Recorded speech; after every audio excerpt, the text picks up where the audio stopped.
Oke, selamat malam. Kita akan melanjutkan materi kita yang minggu lalu belum selesai mengenai fungsi, khususnya fungsi dalam ekonomi. Nah, sebelum kita lanjutkan, saya mau mereview sedikit apa yang sudah kita pelajari pada pertemuan sebelumnya mengenai apa itu fungsi, kemudian beberapa rumus yang sudah kita pelajari. Oke, langsung aja. Ada 3 cara untuk menulis fungsi ya. Pertama, kita bisa menggunakan daftar lajur, kemudian menggunakan lambang, dan menggunakan grafik. Terus juga kita sudah belajar mengenai rumus. Ada satu rumus penting yang perlu kita kuasai, yaitu rumus untuk mencari persamaan atau fungsi jika diketahui 2 titik. Y min Y1 sama dengan Y2 min Y1 per X2 min X1 dikalikan X min X1. Sebetulnya rumus ini juga bisa dipakai jika diketahui 2 titik penggal ya. Jadi kalau ada garis melalui titik 0 atau titik penggal, kita sebetulnya bisa pakai rumus yang ini ya. Terus kita akan bahas PR. Itu juga ada PR ya. PR-nya ada 2 ya. PR yang pertama itu mengenai disuruh membuat gambar grafik. Oke, kemarin masih ada yang keliru ya, mungkin bisa diperhatikan.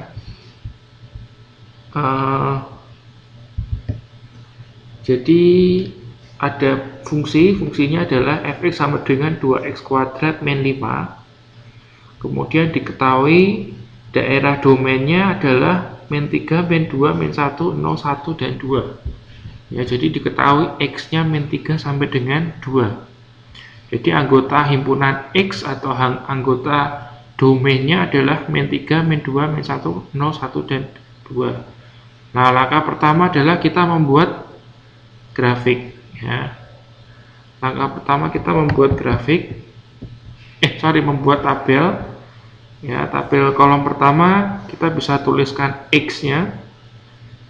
X-nya adalah min 1, min 2, min 3, min 2, min 1, 0, 1, dan 2. Kemudian kolom kedua kita bisa tulis rumus fx-nya. Jadi kita mau cari fx itu adalah y ya. Jadi jangan min 3-nya ini kita masukkan ke sini, bukan ya. Bukan seperti itu. Kemarin ada yang mengerjakan seperti itu, keliru ya. Yang benar adalah seperti ini. Jadi kolom kedua ini adalah rumusnya itu fx sama dengan 2x kuadrat min 5. Ini artinya apa? Artinya x yang ini diganti dengan x yang ini. Jadi kalau ini rumusnya jadinya kan 2 kali min 3 kuadrat dikurangi 5. Jadi diganti dengan x yang ini. Hasilnya yang pertama adalah 13, yaitu caranya adalah 3 kuadrat adalah min 3 kuadrat 9 dikalikan 2, 18. Kemudian 18 dikurangi 5, 13 ya. Jadi kalau ada soal seperti ini, dikuadratkan dulu baru dikalikan ya. Min 2 kuadrat 4 ya kan? 4 kalikan 2, 8 dikurangi dengan 5, hasilnya adalah 3. Kemudian kalau x-nya min 1, jadi ini min 1 kuadrat 1 kalikan 2, 2 tulis di sini, kemudian dikurangi 5 ya. 2 kurangi 5 min 3 dan seterusnya. Nah, nanti hasilnya ini kita tuliskan di kolom Y. Jadi kita salin aja 13, 3, min 3, min 5, min 3, 3 dan seterusnya ya. Nah, setelah itu kita gabungkan antara X dan Y ya. Antara X dan Y kita gabungkan ya. Nah, nanti kita akan temui titik-titik ini ya. Min 3, 13, min 2, 3, min 1, min 3 dan seterusnya. Nah, kemudian langsung kita gambar ya. Kita gambar di tabelnya. Nah, kita buat ini koordinatnya dulu ya, bidang koordinatnya seperti ini. Terus kita tinggal letakkan min 3 sama 13. Jadi min 3 di sini, kemudian 13 di sini. Nah, kita tarik garis di sini titiknya. Lalu min 2 3. Jadi min 2 kemudian 3 di sini titiknya. Lalu titik yang berikutnya min 1 min 3. Ya, min 1 min 3. Min 1 min 3 ini ya, ketemunya di sini.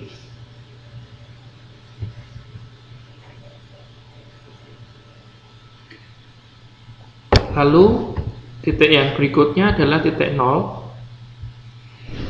Kalau 0 min 5 ya, 0 min 5 di sini. Terus 1 min 3, 1 min 3. Lalu 2 3 di sini.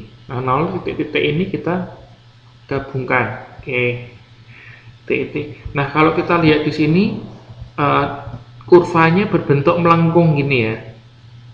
Nah, kalau kurva yang berbentuk melengkung gini kita namakan persamaan nonlinier.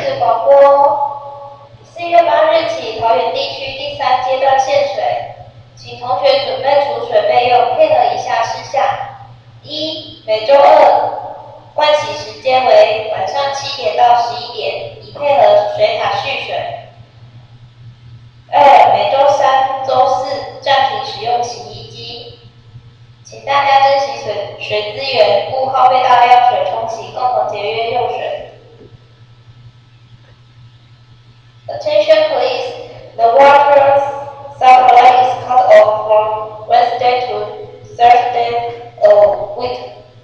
The basic time is limited from 7 p.m. to 11 p.m. on Tuesday. The laundry room is currently out of service from Wednesday to Thursday a week.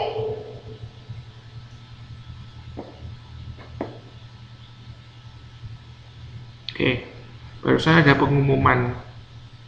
Jadi sekarang di Taiwan itu sudah ngalamin kekeringan, ya, kekeringan air. Ya, terus airnya sekarang tiap 4月8日起，桃园地区第3阶段限水，请同学准备储水备用，以配合下列事项：一、每周2换洗时间为晚上7点到11点，以配合水塔蓄水；二、每周3、每周4暂停使用洗衣机，请大家珍惜水资源，勿耗费大量水冲洗，共同节约用水。Attention please, the water supply is cut off from Wednesday to Thursday a week. The basic time is limited from 7 p.m. to 11 p.m. on Tuesday. The laundry room is currently out of service from Wednesday to Thursday a week. Please help saving water and preserving precious resources. Thank you very much. Oke. Nah, jadi ini barusan ada pengumuman kita disuruh menghemat air. Jadi di Taiwan tuh sekarang lagi kekeringan. Terus pemerintah itu tiap hari Rabu dan Kamis memutus air. Jadi kita nggak ada air tiap hari Rabu dan Kamis. Oke, itu untuk Mbak Suhartati ya. Mungkin harus keluar dulu. Keluar nanti masuk lagi. Ya. Mbak Suhartati suruh keluar dulu, close dulu, nanti masuk lagi. Ya, oke, saya lanjutkan ya. Nah, tadi sampai mana? Jadi kalau kurvanya melengkung seperti ini ya, melengkung seperti ini, itu berarti ini adalah persamaan nonlinier. Ya, persamaan nonlinear. Nah, ciri-cirinya apa persamaan nonlinier? Ciri-cirinya satu ini, kurvanya melengkung. Ciri-ciri yang kedua ini, persamaan ini menggunakan kuadrat, ya, menggunakan kuadrat. Nah, kalau persamaan linier itu yang garis lurus aja. ya, yang lurus. Nah, kalau itu nggak ada apa kuadratnya, ya, nggak ada kuadratnya. Namanya aja linear, dari kata line, ya. Line itu kan garis, garis itu apa nggak melengkung, ya, seperti itu. Nanti kita belajar juga yang persamaan yang non linear, ya. Ada juga di modul berapa itu nanti kita membahas fungsi non linear. Oh ya, modul ke-6 ya, modul ke-6 itu mengenai fungsi non linear. Oke, nanti ada waktunya kita akan bahas. Oke, PR1 ada pertanyaan nggak? Bisa ya, kalau disuruh menggambar grafik, ya, jika diketahui fungsinya, kemudian diketahui range-nya, diketahui domainnya atau X-nya, tahu ya, bisa ya. Tinggal masukin aja X-nya ke dalam rumus. Ya. Terus yang kedua, PR yang kedua adalah ini mencari fungsi atau persamaan non-linearnya. Persamaan linearnya ya berarti ya. Mencari fungsi atau persamaan linearnya. Nah, di soal itu ada dua ya, fungsi permintaan dan fungsi penawaran. Nah, untuk fungsi permintaannya, koordinatnya adalah 10,80. Ya, jadi 10 itu kuantitinya, 80 itu price-nya. Kemudian, itu yang pertama. Yang kedua adalah, titik yang kedua adalah 20 dan 60. 20 dan 60. Lalu, ya kita tinggal masukkan ke rumus saja. Rumusnya Y min Y1 sama dengan Y2 min Y1 per X2 min X1 dikalikan X min X1. Nah, kita tinggal masukin, ya kan. Y sama dengan Y1. Y1-nya berarti yang ini kan, yang 80. Ya, dikurangin Y2. Y2-nya 60. Kemudian dikurangin Y1. Y1-nya 80 per X2. X2-nya 20 dikurangi X1. X1-nya 10. Ya, kemudian X min 10. Jadi 10 ini adalah X1. Terus kita hitung. Nah, ini saya yang keliru di sini nanti. Ya, Y min 80 sama dengan 60 kurangi 80 min 20 ya, benar ya. Nah, saya kelirunya yang di sini. Harusnya 20 dikurangi 10 bukan min 10 tapi 10 ya. Jadi ini harusnya 10. Oke, kemudian X min 10. Lalu kita hitung yang ini. Ya, ini harusnya min 2 ya, bukan 2 tapi min 2. Nah, min 2-nya ini kemudian kita kalikan dengan X, yaitu min 2X. Kemudian min 2 kita kalikan min 10, hasilnya plus 20, bukan min 20.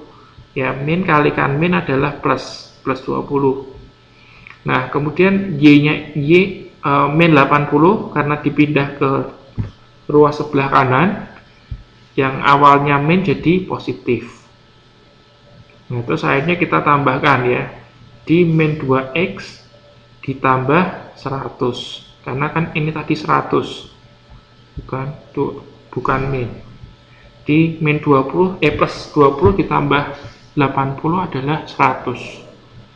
Jadi persamaannya yang tepat adalah Y sama dengan min 2X plus 100. Ya, kelirunya di sini tadi. Oke. Terus berikutnya fungsi penawaran. Oh ya, ini ada ralat. Jadi kemarin saya salah nulis ya, kebalik kemarin. Kemarin saya kebalik. Di PPT saya tulisnya 65,125. Ya, salah, harusnya 125,65. Jadi X itu adalah kuantitinya, Y itu adalah price-nya. Jangan kebaliknya. Oke. Nah, kita masukkan ke rumus Y min Y1, Y1-nya 65 sama dengan Y2 min Y1, Y2-nya 75, Y1-nya 65, ya kan? Y2-nya 75, Y1-nya 65 dibagi X2. X2-nya berapa? 145 ini ya.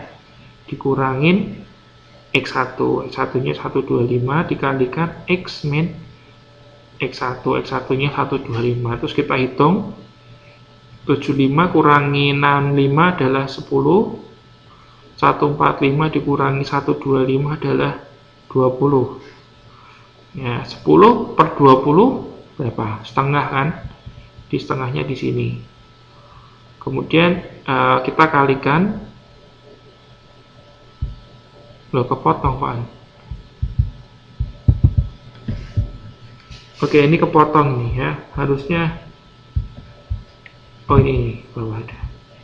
Nah, ini kan setengah. Nah, kemudian setengahnya kita kalikan dengan X.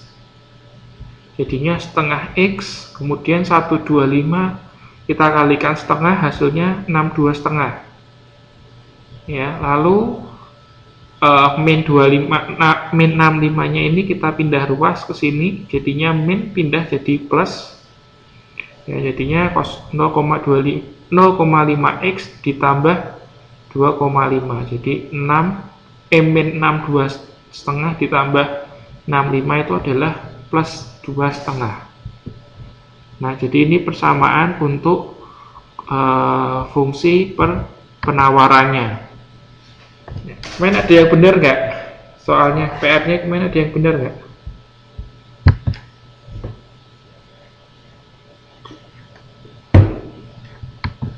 Kayaknya salah semua ya kemarin ya. Kemarin yang ngerjakan salah semua kayaknya ya.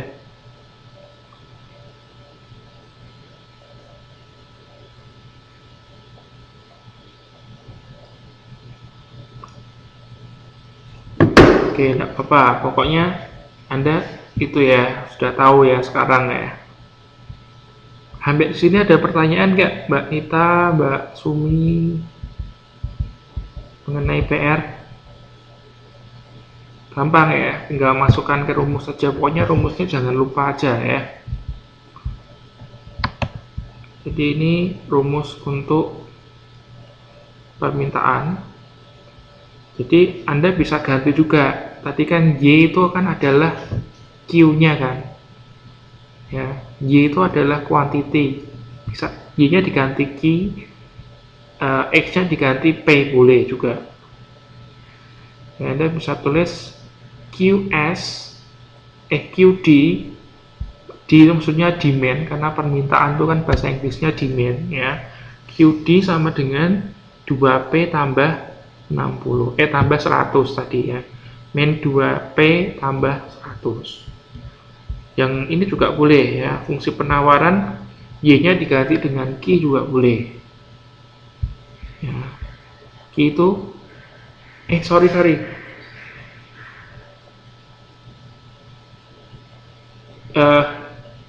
ini P ya, ini P, Y itu adalah P.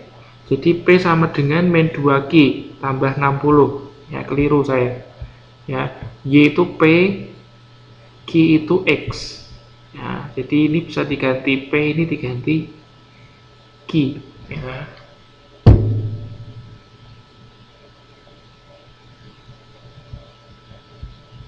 Oke, kalau tidak ada pertanyaan, kita lanjutkan ke berikutnya adalah mengenai pajak dan subsidi. Ya. Nah, saya mau tanya ini, barang itu kalau kena pajak, itu harganya lebih mahal atau lebih murah? Barang itu kalau kena pajak, harganya lebih mahal atau lebih murah?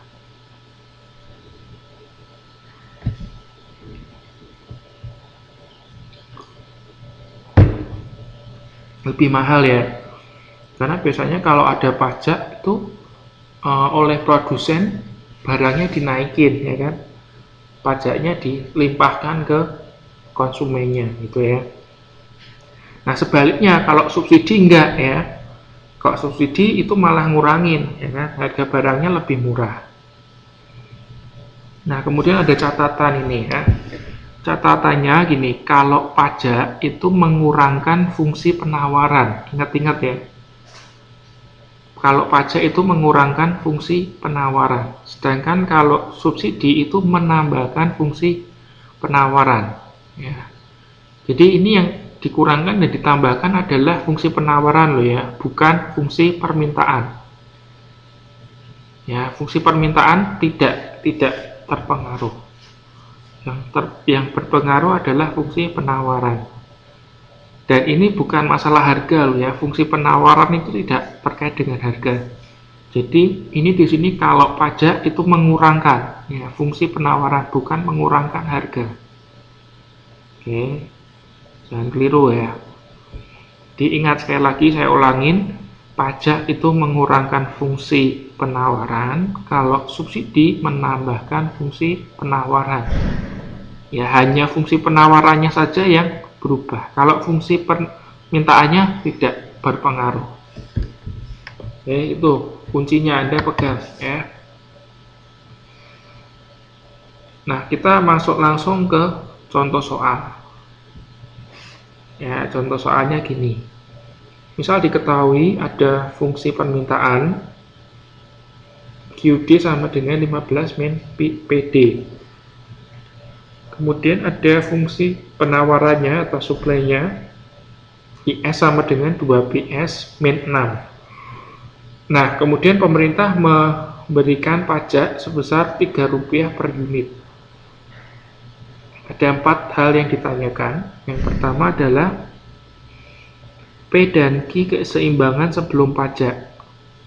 Ya, sebelum pajak. Keseimbangan sebelum pajak. Kemudian yang kedua adalah sesudah pajak. Ya, keseimbangan sesudah pajak. Nah, itu keseimbangan itu saya garis bawah, saya kasih merah-merah karena apa?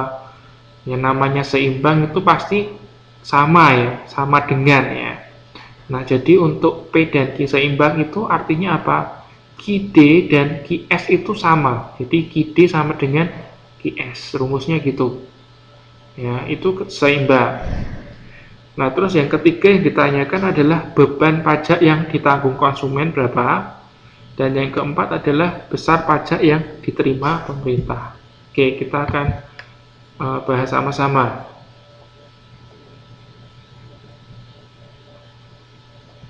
Nah, yang pertama tadi ditanyakan keseimbangan ya, harga keseimbangan antara titik keseimbangan ya antara P dan Q sebelum pajak ya, sebelum, saya kasih garis merah ini, sebelum. Nah, tadi kan seimbang itu artinya QD sama dengan QS. Nah, kita tinggal masukkan rumusnya aja. Nah, QD tadi kan rumusnya adalah 15 min P ya kan. Nah, sedangkan QS 2P min 16. Lalu kita pindah, yang P kita dekatkan dengan P, yang nggak ada P kita dekatkan yang nggak ada P, nggak ada hurufnya kita jadikan satu.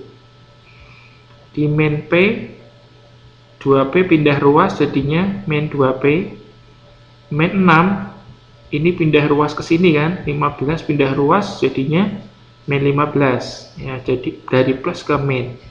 Lalu kita hitung, ini min P, min 2P adalah min 3P. Halo? Halo? Ya, min 3P sama dengan min 21. Jadi min 6, min 15 itu adalah min 21. Lalu P-nya adalah Rp7. Ya, P-nya Rp7. Harganya jadi sebelum pajak Rp7. Nah, kalau barangnya dijual Rp7, nanti nanti produk yang laku terjual ya, caranya gini, kita boleh pakai rumus yang QD atau QS, hasilnya pasti sama dan harus sama. Kalau beda berarti salah. Nah, misalnya ini saya pakai rumus yang QD ya, yang QD. QD itu kan rumusnya 15 min P.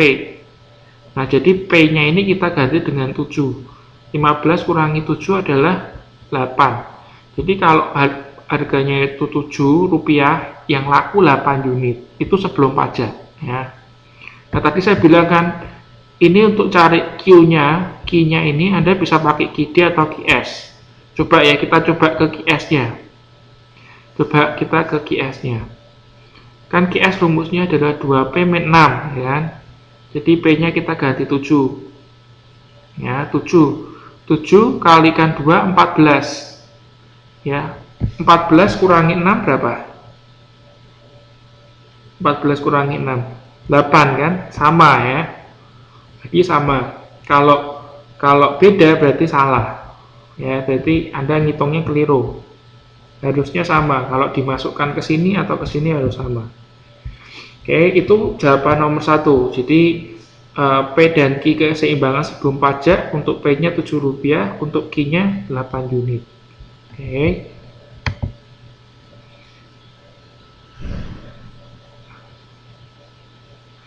Mungkin Mbak Suhartuti nanti bisa ngikuti secara offline, takutnya nanti mengganggu teman-teman yang lain.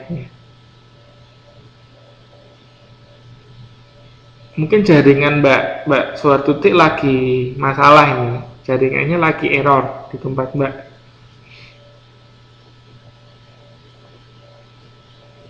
Ya.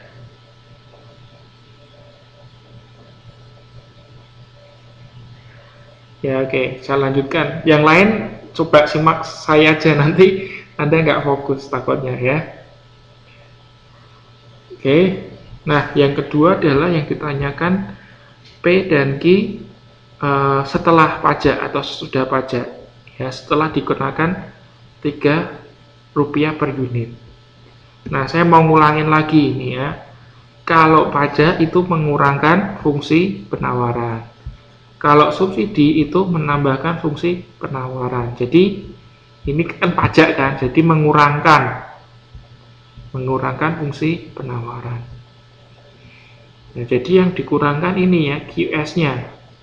Ya, penawaran itu kan suplai kan. Jadi QS-nya yang dikurangkan 3. Di sini kita kurangkan 3. Nah, terus tadi sama ya, kita pindahin yang P sama P, yang nggak ada P-nya kita pindahkan yang nggak ada P-nya. Terus ini min P, min 2P, min 3P. Ya, min 6, min 3, min 15 adalah min 24. Ya kan? Jadi kalau ini P-nya adalah 8. Ya, 24 dibagi 3, min 24 dibagi min 3 adalah Rp8. Nah, setelah kena pajak, harga barangnya naik ya, jadi Rp8. Tadi kan 7, jadi 8. Nah, kalau barangnya adalah harganya Rp8, produk yang bakal laku berapa? Jumlahnya 7. Caranya gimana? Ya sama, kita masukkan di sini bisa, di sini bisa ya. Dan hasilnya harus sama. Oke, misalnya kita masukkan ke QD. Ya, QD-nya 8 ya. Jadi 15 kurangi 8 adalah 7. Oke, 15 kurangi 8 adalah 7. Kita harus sama juga di sini. 2P min 6 min 3. 2P berarti 16 ya. 16 kurangi 6 10 ya kan. 10 kurangi 3 7. Sama kan hasilnya. Nah, jadi harga P dan Q setelah keseimbangan setelah pajak itu adalah P-nya 8, kemudian Q-nya 7 unit. Ya, harganya naik, barangnya jadi yang laku sedikit, ya kan, gara-gara pajak. Oke. Nah, terus yang ketiga pertanyaannya adalah berapakah pajak yang dikenakan atau yang ditanggung oleh konsumen? Beban pajak yang ditanggung oleh konsumen itu adalah artinya selisih harga sesudah dan sebelum pajak. Ya. Nah, sesudah pajak kan harganya Rp8, P-nya, price-nya Rp8. Sebelum pajak kan 7. Nah, jadi diselisihkan atau dikurangkan. 8 kurangi 7 adalah 1. Jadi pajak yang ditanggung oleh konsumen itu Rp1. Ya. Berarti untuk selisihnya ya, tadi kan pemerintah ngasih pajak kan Rp3. Kalau konsumen nanggung Rp1, berarti Rp2-nya ditanggung oleh produsen. Nah, jadi kalau ditanyakan beban pajak yang ditanggung produsen adalah tadi ya Rp3 dikurangi Rp1, yaitu Rp2. Nah, terus yang keempat ditanyakan besar pajak yang diterima pemerintah.